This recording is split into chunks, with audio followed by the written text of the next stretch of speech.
to introduce our last debate, Mark Muller-Stewart QC and Peter Sachs. Okay. I should get my drink. Yeah. Let's start off with a bit of referendum ale. I'm not telling you whether this is the yes corner or that's the no corner, but Peter, thank you very much for once again coming all the way from the United States back here to Traquair. I don't know if many of you were in the audience this time last year when Peter gave his talk on Scottish border ballads and talked about his own identity. When he came over here, it wasn't just to give a talk to Beyond Borders on Scottish border ballads. It was also to come and experience Traquair, the Scottish borders, and Scotland during a unique moment in history. We all know that Scotland is facing one of the biggest decisions in the history of the life of the nation on the September the 18th. And I asked Peter to come along to see whether or not he might be interested in producing a new piece of artwork that celebrated the referendum and celebrated the debate that Scotland was having. So he came and he spent time at Traquair, being exposed not simply to the physical texture of Traquair, but also its history, its families, its myths, its tales. And he also wandered around the Scottish uplands. And then he returned back to the United States, and I asked him the inevitable question whether or not we had a deal, we had a collaboration. And on the 16th of July this year, Catherine and I were in Traquair House, and an envelope arrived, and the largest ever love letter sent to Traquair arrived, and here it is, The Debatable Land. It is a monumental but intimate piece of work that has taken over a year, and we'll talk a little about that. But this really isn't the debatable land. It is just a picture of the debatable land. And actually, we are going to invite all of you to follow us after a chat and a bit of a debate down to the pavilions of Traquair to actually experience the debatable land for yourselves. Because what the debatable land does is to invite all those that live in Scotland who are Scottish to excavate their own history and the history of Scotland and England at a time when actually we're all about to determine the future of Scotland. It has many different aspects to it, and that's really what I want to talk to Peter about here on the stage before we go and see it in all its full glory. Peter, just perhaps start by saying why you decided that you wanted to take up this commission. We call it a commission. It was almost like a revelation, but... Yes. Thank you, Mark, and thank you again for this commission, and thank you, Catherine, and thank you, everybody associated with this extraordinary gathering of Beyond Borders in not only making this possible, but then doing all the work that had to do with mounting it and so on.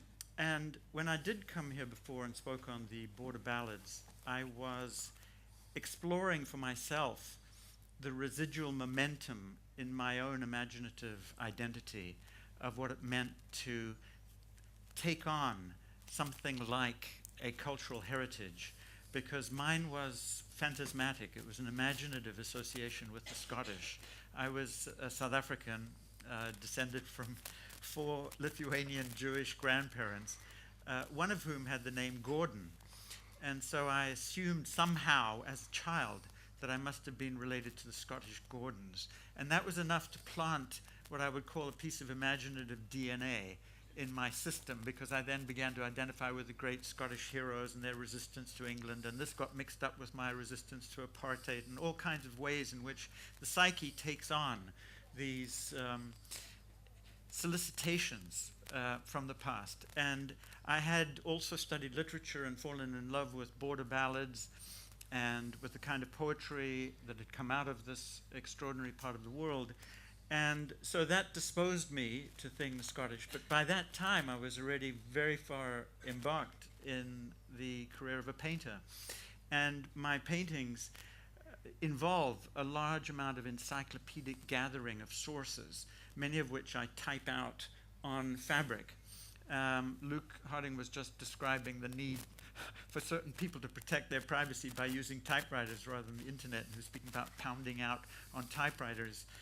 So the physicality of that imprinting of words onto cloth was for me a very important bodily experience that enabled me to incorporate various things, whether they're literary or whether they're referring to the political history of Scotland. But I was doing that kind of work, and so it struck me that responding as I do to the textures of history, not just to the ideas of history, but the corporeal, sensational feelings associated with things from the past, it was so richly evident here at Traquair. And the fact that that existed along with the Beyond Borders initiative of reaching out to the world from a very local domain, all appealed to my nature as a diasporic figure who had grown up in South Africa, then lived in the United States, and the question of where do we locate ourselves. And I think part of the referendum that's coming up is it's entwined with notions of identity. Who am I? Where do I belong? Is it part of a larger union or not? And that, I think, all said to me, go for it. Try and see if you can make a compendium of all of these ingredients, I would call them, not just of Scottish history and Scottish identity, but also just the visual experience of what it is to move around in these mountains and valleys, and indeed along the edges of rivers, so that this is, once again, just a photograph. The actual painting is very deliberately made in as much relief as possible, as much texture as possible, so that you can really map it with your fingers more than with your eyes, because I really believe in tactility. They say that our fingertips are governed by the part of the brain that is the same part of the brain as empathy. So I really think when we say we feel touched by something, it involves being touched. And I'd like this to be not just an optical experience, but something that one can feel the ridges of and the folds of and even the burnt edges of. And I'll go into the materials in a little moment. But it was clear to me, Mark, that we were onto something and that I could try to respond. Well, and I think really from Beyond Borders perspectives and also from Traquair House and Catherine and I, it was important that actually we got an international take on the referendum, but one who was associated with Scotland and understood Scotland, but also gave a fresh look to Scottish history, its relationship with England, the issue of union and fragmentation. And it was quite interesting because this whole collaboration came about when I was at Harvard Law School. I have to constantly thank Catherine for allowing me to travel to distant lands, but I hope I sometimes bring back treasures with me. You're one of them. But we were at a restaurant traveling, and it was then that you, quite by coincidence, after we were talked a bit about the Scottish borders, recounted the whole ballad of Sir Patrick Spens. And that's really when I began to excavate you a little bit, and you told me those stories about how you danced on the beach of Durban, acting out sort of defences against clan chiefs elsewhere, and until your grandmother told you that you were in fact a Lithuanian Jew, and I found that extremely interesting. I myself have a very complex ethnic mix, but then it's interesting how we make associations with particular places. For example, we're partly from the Black Forest, but I have a great love of borderlands, and I think so do you. Yes. So let me just ask you about one part of this. And as we decided upon this collaboration, we both agreed that it would be important to embed some of the physical and intellectual history of Traquair, that this wasn't just going to be a more general treatise on Scottish identity. Yes.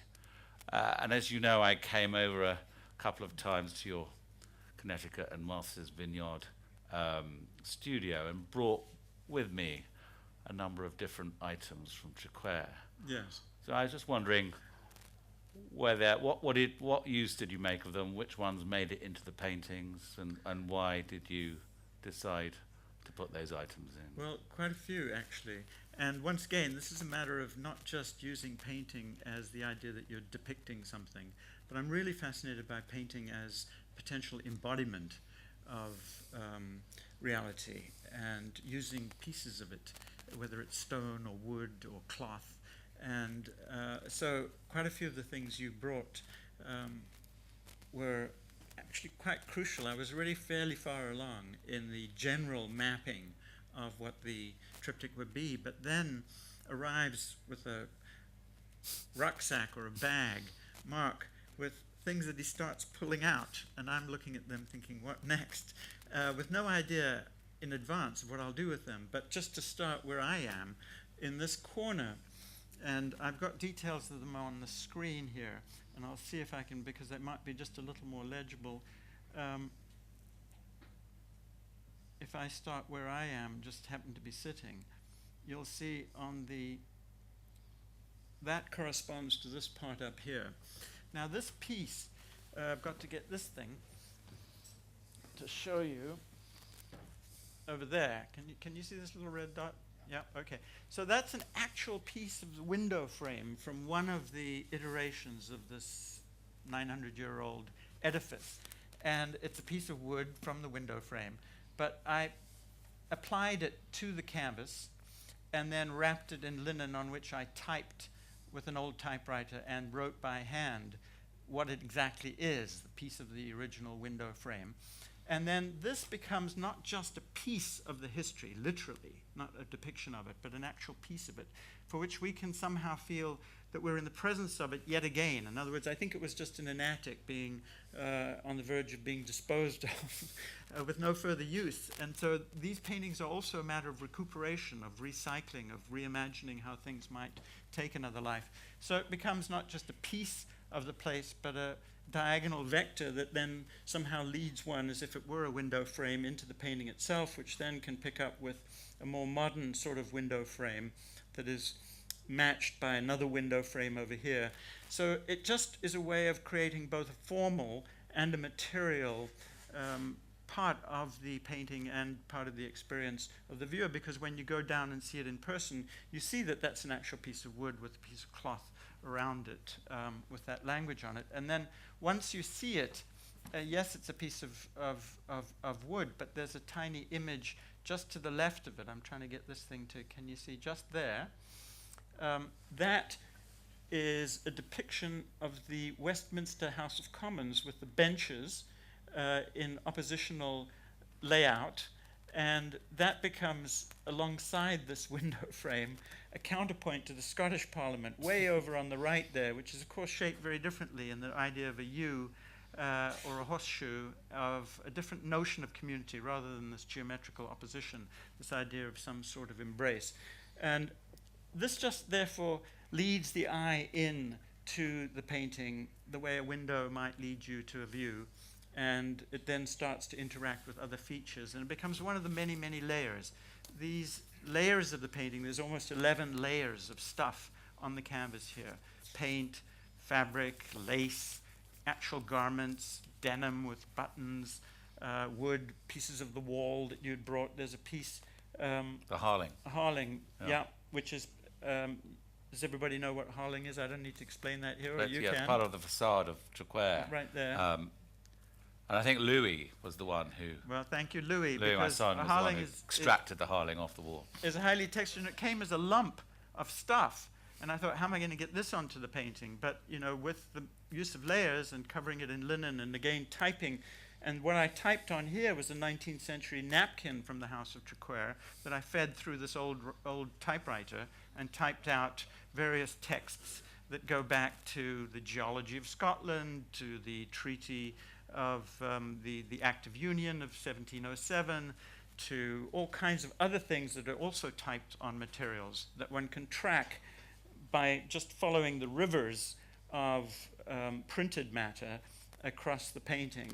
And one thing leads to another, the way they do in history or they do in life. And the eye is being invited to just roam around this landscape. And when I say roam around, I have the sense that also coming from what you brought me, way up in the right-hand corner there, there's a piece of the fabric of what had been used decoratively. And it includes the image of a bird flying down. And as you know, triptychs are associated very often with altarpieces. And this is hanging in something like a chapel pavilion and was meant to be a kind of celebration or hallowing of this entire world. And the idea of the bird that flies in through the window, so to speak, is a very traditional, it comes back to the Annunciation to Mary, but that itself is layered upon the Judaic notion of the dove coming to Noah. So that bird flies into the painting, really literally from the textiles. It's an actual piece of the textile, and that's in the actual painting. And it's a way of coming into the painting as if you were a visiting creature flying over this entire landscape. But at the same time, it's in conversation with this image here, which when you're up close, you'll find is an image of the hunting dog that is painted on the actual wall. It's a 16th century fresco in plaster on the wall of the museum room in the house.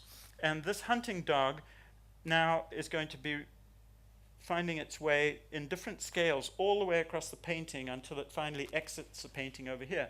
So you have a bird flying over view, and you've got the dog tracking, because my notion is that we've got to move through paintings in a very close-up way. It's very difficult for you all sitting there. You've got to take my word for it. But I almost want people to, on their 4 feet, their paws, make their way through the painting, touching and even scenting, tracking. Since I'm very interested in tracking the past and tracking this complex set of things that have coming to a head now, 700 years, is it, after Bannockburn, and bringing all this past into a kind of simultaneity. That's the extraordinary thing about painting, is that it allows temporality to be compressed so that you're seeing it simultaneously, but you're feeling this whole history, in a sense, at once. So the dogs are tracking that way, the bird is coming in this way. The bird recurs as a motif in the, if I can get this right, part of the family crest has 3 little birds along the top. But that sort of visual analogy, it's a way of creating what I would think of as a kind of union across the otherwise deliberately disunified, both by the rigid dividers and by the relative heterogeneity of materials. There's this constant tension for me between things that cohere and things that do not cohere, between disintegration and reintegration. So those would be some of the materials. There's an image there of the gates of Triqueir. Some of the other fabrics, this runs down. This is a thread from the actual carpeting of the dining room that I think goes back to the 19th century. And thread, because all of this is typed and painted on, not just on canvas, but then on other forms of linen and cotton and lace that become another sort of canvas. Thread is crucial, the threads of the painting, the threads of identity, the threads of Scottish history. So this thread leads its way from, as if you were following an itinerary, all the way down, and it leads to the first divide of the painting and will be picked up by other pieces of thread that you brought elsewhere in the painting. And I use that word, making a track or an itinerary, because I think each person is invited to come and make their own set of pathways through the painting. It's not just a landscape, an image, you see it from wherever you are. You've got to come up close and go through it, sort of almost inch by inch, because some of those inches will include crucial language, others will include crucial materials.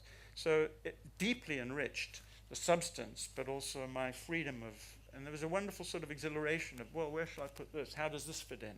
The way we do with our own, where does this fit in my own life? Or how does this fit in with history? And what about some of the idiosyncratic documents and well, we brought? Those were fascinating. You had sent me documents such as the Declaration of, or the Proclamation of Arbroath, which goes back to 1320. I'm assuming the Scottish people here all know how crucial that was. It was a signal moment after Bannockburn.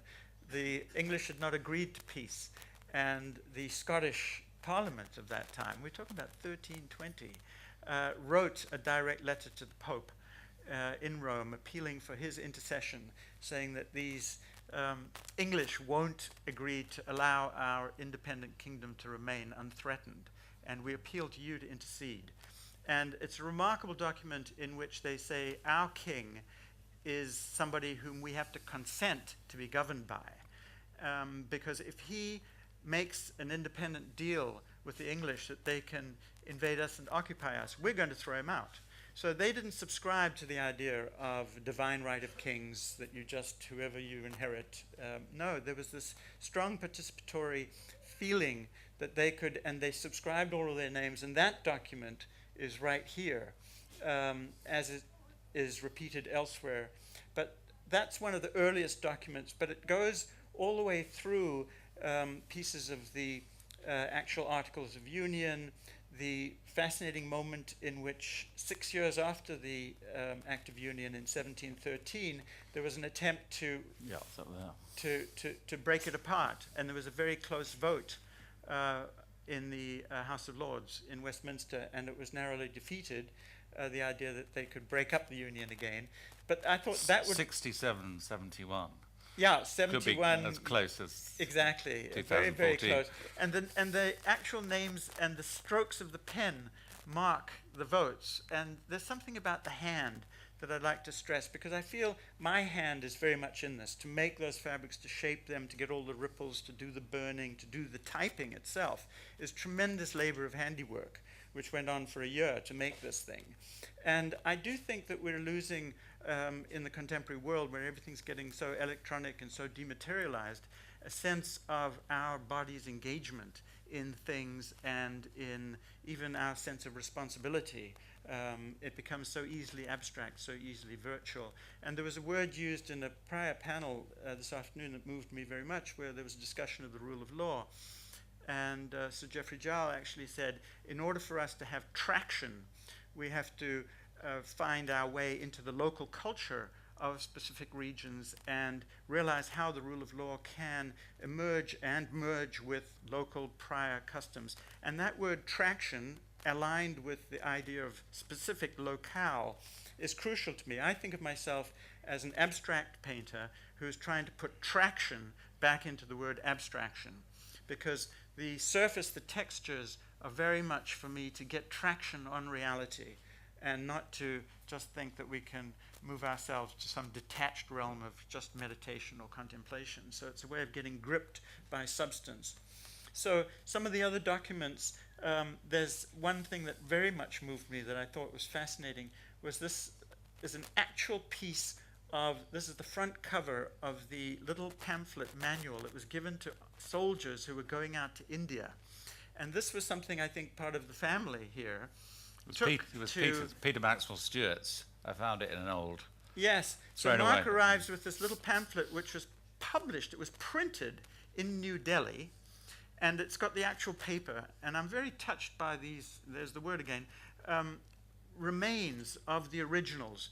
And so I thought, well, I'm going to put that in, and that piece of paper and what it represents about the complex empire, Scotland's role in the empire, the soldiers going out to India, these multiple displacements. There's lots of Indian cotton in here. There's references to this manual. So that becomes part of this larger history, not just of Traquair, but of the British Empire and its relation to Scotland in this particularity. And in each case, sorry, just that there's something usually very near it.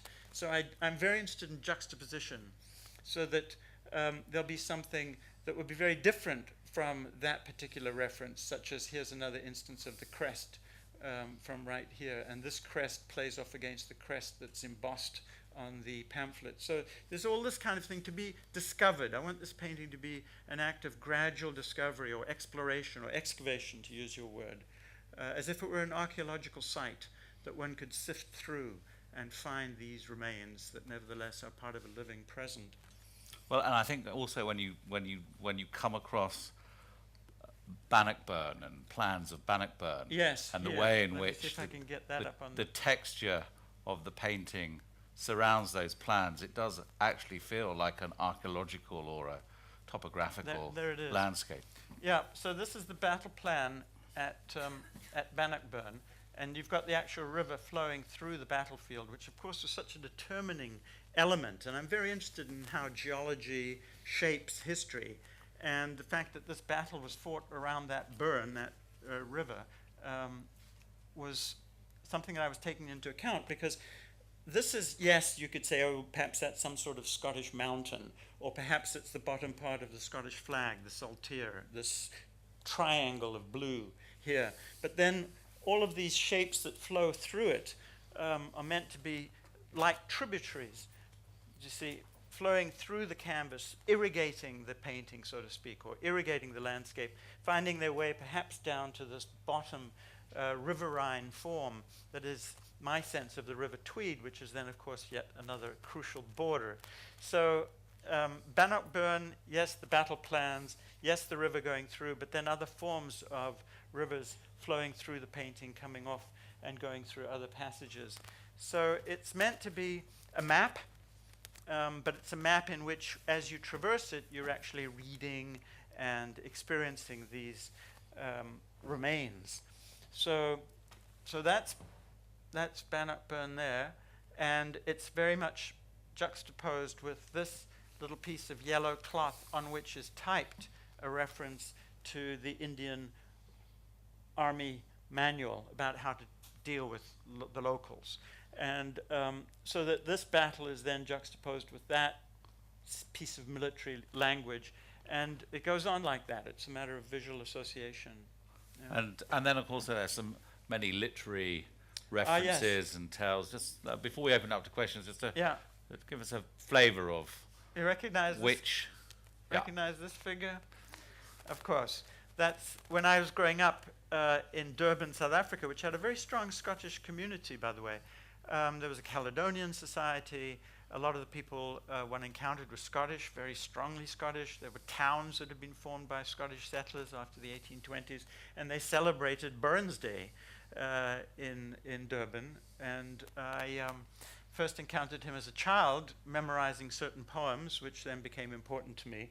And because he was such an iconic figure, I thought it worth including an element of his face. But as always in this painting, I'm interested in ruin or distress, or the idea that these images have gone through some sort of long historical process, some of it troubling. So yes, it's a rather distressed face that's been covered up partly by bits of thread, bits of fabric. This is all scorched, so there's something burnt about it. But in the midst of it, you've got the actual words, which we all know from the second stanza, and we all know, I'm sure everybody here has that poem by heart if they're Scottish. But it always was a poem that appealed to me in terms of empathy for the most small, humble creature. And you remember it's "we sleek it, cowering, timber and beastie, or what a panic's in thy breastie, thou need not run away so hasty," right? With bickering brattle, I would be laith to run and chase thee with murdering pattle. But then the second stanza, he reverts to non-dialect, and it's in this very august Latinate language, and he's talking about more abstract things, and he says, "I'm truly sorry man's dominion has broken nature's social union and justifies that ill opinion which makes thee run away and startle," right? Makes thee startle at me, thy poor earthborn companion and fellow mortal. So I was interested in incorporating this text, and again, it involves my typing down. So I get into a very intimate relation to these words, to the actual letters, and it becomes a physical experience for me. And that then gets juxtaposed with other things like this, which is literally something that you brought, which is a card from a local nursery, because the grounds of Traquair had ordered a bunch of trees to be planted. And this was the note saying, "We agreed to send you such and such and such and such, and we apologize, we can't include these plants here, which involve a rhododendron known as the unknown warrior." So, and this is printed obviously in Edinburgh. So it's this collocation of ingredients that make up a substrate that to me is a visual representation of this complicated world we live in here and at large. So that's Burns, but there's also Walter Scott. There's Virginia Woolf writing about Walter Scott, speaking of English on Scottish. And Sorley MacLean. And Sorley MacLean? Sorley MacLean, wonderful poem of Hallaig, one of the communities that were lost in the clearances, translated by the Irish poet Seamus Heaney. I'm fascinated by translation. And so that's in there. The Ballad of Sir Patrick Spens, I put pieces of it, copied it out, because that brought me back to what took me here a year ago. So yes, Harfour to Aberdour, just 50 fathoms deep, and there lies good Sir Patrick Spens with the Scots lords at his feet. That's all typed in here. So it's a matter of inviting people to come in and find for themselves these little traces. And they're not always legible. Often they've been painted over deliberately to say, no, the past isn't always completely available. You have to work to come to grips with it. And it's the grip of the painting that interests me more than just the optical experience. Okay, thank you very, very much, Peter. I'm going to just open it up to a few questions, and then perhaps we can wander down and see the painting in all its glory. Yes. Fee. If I just shout. Hello, Fee. Hello, Peter. Nice Is to there see you. anything there that is there just for texture and visual appeal rather than with a story? Yes, and I'm I was very looking glad. at this passage here Yeah. of browns and yellows and greens. I'm wondering where that came from. Yes, I'm enormously glad you asked that, because when one discusses the content, such as I've been doing, the printed matter, the sources, and so on, I'm completely betraying the work, because the work is meant to be, after all, a painting, something that you just see, you respond to, you feel, almost regardless of what the particularities are. And so, yes, it's completely governed. I began by talking about just the diagonal line of force becoming a vertical drop, becoming another diagonal. Those elements are there for formal reasons. And the color balances between what looks rather parchment-like and then somewhat more vivid in terms of reds or yellows or blues and so on. There's a lot that's there just for the sake of the chromatic or compositional elements of the painting. And there's a lot I should say to you that I didn't mention that's about the flora and the use of particular Scottish plants to create dyes. And so that the relation between color and plants is all in here as well, and the Scottish names for plants. And it's a kind of encyclopedia. Yeah, yes. I'm just wondering about the title, The Debatable Land. And to me, it suggested, questions relating to land reform. And I wondered whether that was in your mind. Well, it's the technical word that was applied to much of the border regions, the debatable land, where it wasn't clear whether people's fidelity were to the English sovereign or the Scottish sovereign, and people would raid back and forth across the border, and it was always referred to as the debatable land, which seemed fascinating from the point of view of beyond borders and the location of this within the borders, yet beyond the borders. So the debatable land was a strict reference to the way in which this had been called. But yes, it has multiple layers of reference, and land reform, references to clearances are in here, redistribution of lands. There's a lot of historical documents that are embedded in this as well. And now, of course, this is again a land which has come up under debate for this referendum. So it seemed to be one of those titles that had...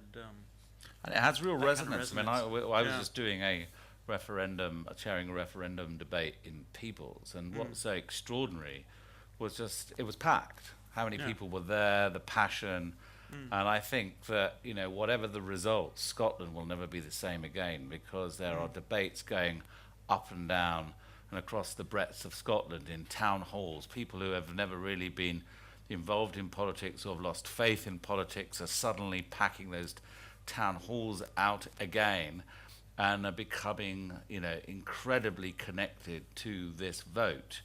But they're also rediscovering stuff about their community, about their identity, and about Scotland. And I think this plays its own unique part in that, because it is also a call to excavate one's position in relation to both the Union and possibly independence. Yeah, and also just a sense of what survives.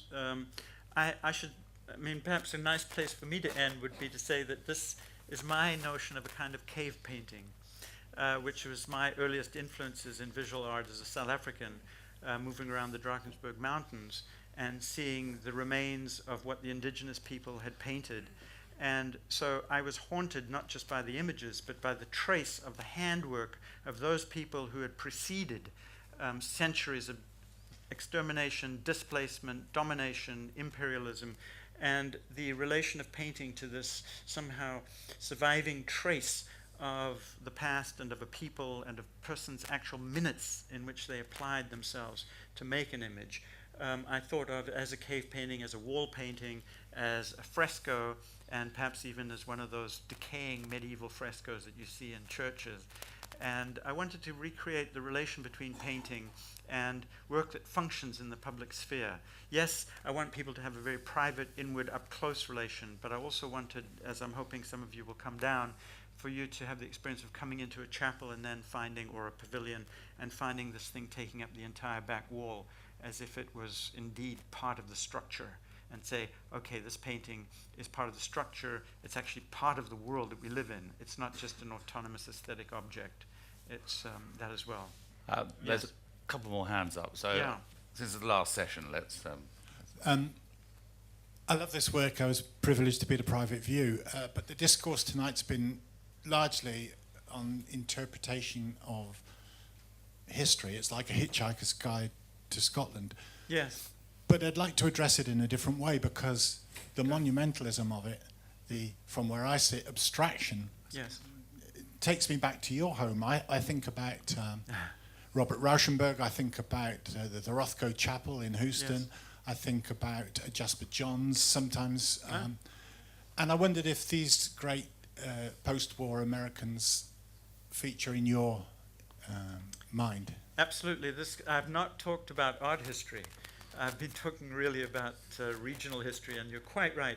This does have its very, to my mind, deliberate place in the unfolding of art history through the, not just since medieval frescoes, but of course after abstraction and after even the kind of conceptual work that followed in the wake of the combines of Rauschenberg, or the kinds of use of iconic things like flags or numbers of a Jasper Johns.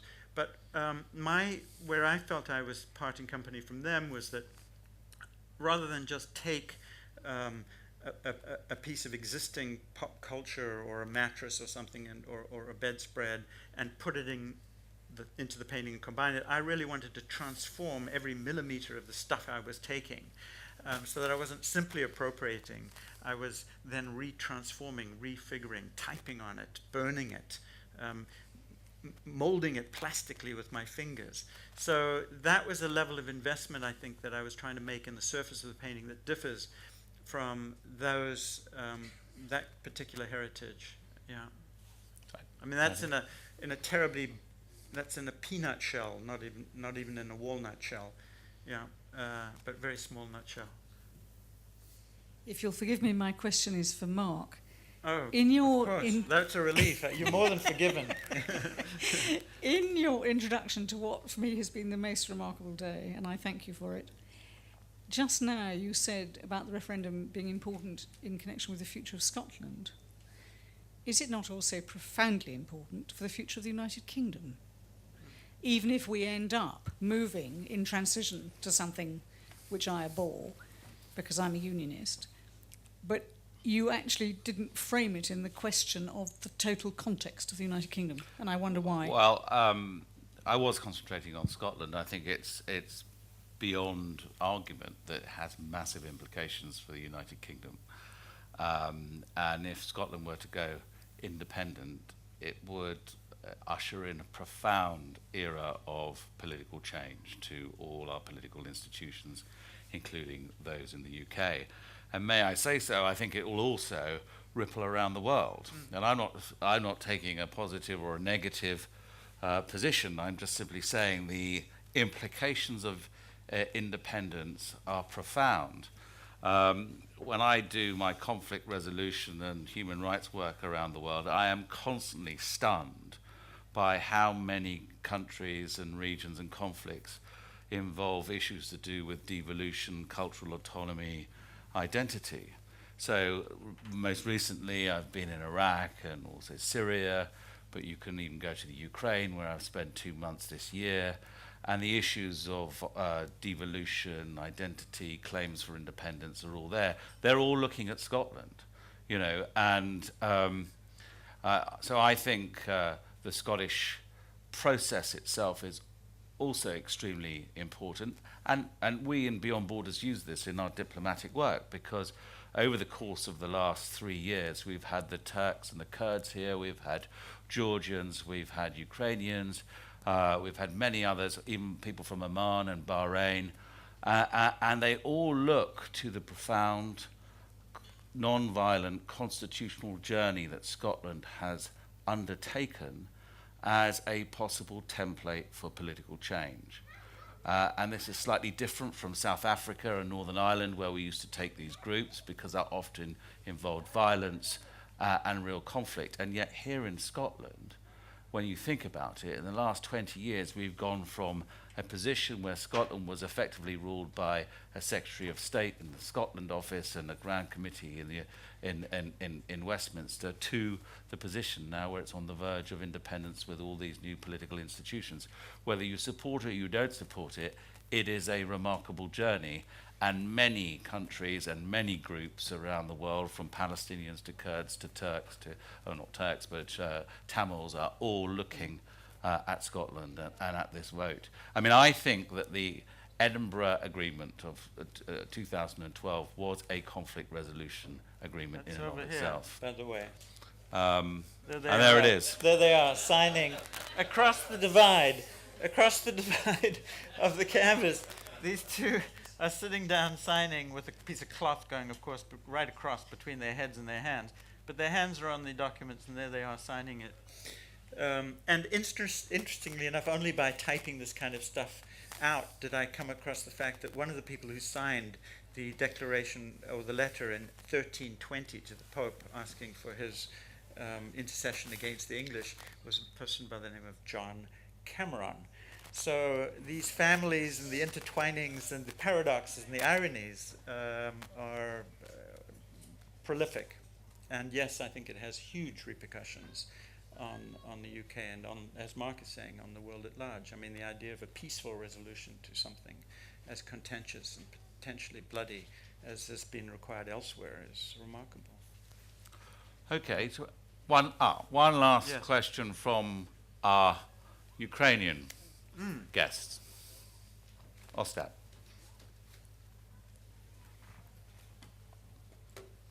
Thank you. I got an outsider's question. Good. Since I'm Ukrainian, I'm not too much entitled into the Scottish history, into the modern Scottish things. Do you feel that your painting is, sorry if it sounds offensive, a kind of inside joke understood only by those who are within the context of the history of culture? Imagine I don't speak English. Yeah. Imagine I don't know much about Scotland, Okay. whatever. Yeah. So am I kind of excluded from the part of what this picture is about, or can it introduce Scotland for me in some way? And if it can, in which way it could? Okay, that's a marvelous question, the best question.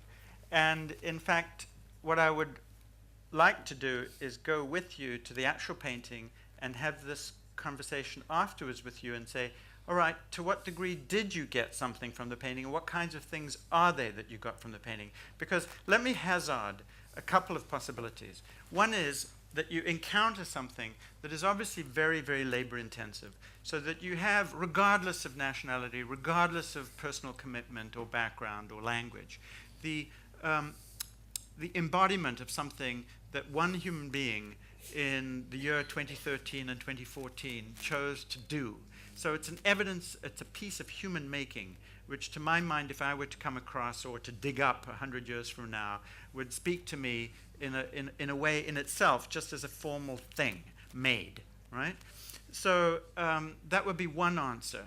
The other would be that I would hope that you might just have a pleasant moment or two taking in something that was a visual experience that was quite a little bit unlike other kinds of visual experiences you had. Yes, you say it's a painting, but it doesn't quite look like this kind of painting or that kind of painting, that kind of painting. So just in terms of your own visual experience or your experience of art, I would be hoping that I would contribute to that. So there's those ways, just initially, without trying. You were saying you're hoping you weren't being offensive. I hope I'm not being presumptuous. But I would think that regardless of cultural background, there are ways of experiencing the painting so that it's not an insider's work, and it doesn't require.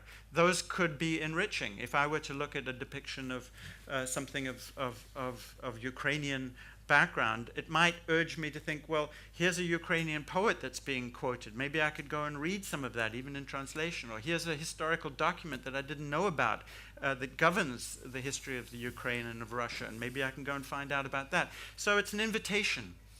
It's a letter to not just to Triquer, but to the world, to say, excavate whatever your own sort of backgrounds are. And I'm hoping that I can invite you to take in the work on those levels as well.